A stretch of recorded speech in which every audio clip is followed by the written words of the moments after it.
नाशिक महानगरपालिकेच्या झालेल्या महासभेत 5 समित्यांच्या 45 सदस्यांची नियुक्ती महापौर हिमगौरी आयर आडके यांनी करून त्यांच्या नावाची घोषणा केली।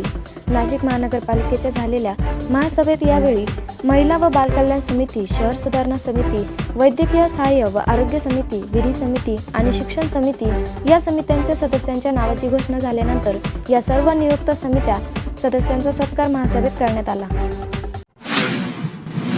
सभागृहामध्ये विशेष समित्या ज्या होत्या त्यांचे सदस्य निवडीचा प्रस्ताव होता आणि तो पारित झालेला आहे।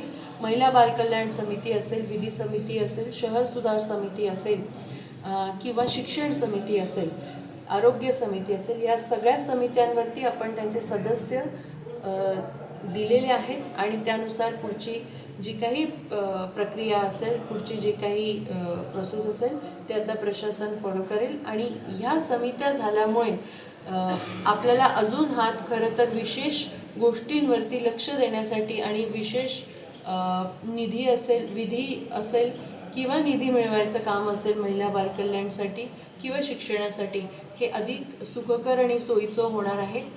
त्याच पद्धतीने आपल्याला माहिती आहे की विधी समिती जी आहे ती पाठपुरावा करत अनेक निकाल लावत असते। अनेक वर्षापासूनची ही मागणी होती की आपले जे विधी समितीचे एम्पॅनल्ड वकील आहेत त्यांना बदलण्याची किंवा त्यांचं परफॉर्मन्स असेसमेंट करण्याची गरज आहे आणि त्या भूमिकेशी संलग्न म्हणून आपण एक नवीन एम्पॅनलमेंट घोषित करतो आहे, ज्याच्यामध्ये परफॉर्मन्स बेस्ड लॉयर्स आपण घेणार आहोत, ज्यामध्ये सिनियर काउन्सिल देखील आपल्याला लागणार आहेत अनुभवी।